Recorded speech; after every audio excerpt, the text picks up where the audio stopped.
મુસ્લિમ સિપાઈ મરહૂમ ઇકબાલભાઈ અબ્દુલભાઈ રાઠોડના પત્ની રસીદાબેન ઇકબાલભાઈ રાઠોડ તારીખ 22ને શુક્રવારના રોજ અવસાન પામેલ છે.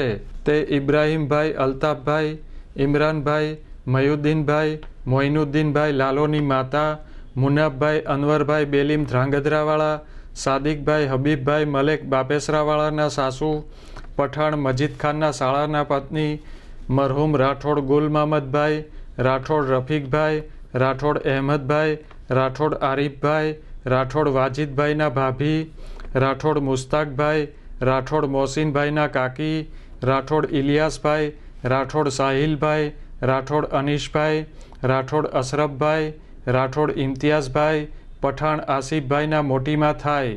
મરહૂમની જિયારત તારીખ 24ને રવિવારે સવારે 8:30 કલાકે મર્દો માટે કેસરબાઈ મસ્જિદ તેમજ મહિલાઓ માટે ભરવાડ જ્ઞાતિની વાડી ભૂતના લીમડા પાસે જૂની માણેકવાડી ભાવનગર ખાતે રાખેલ છે.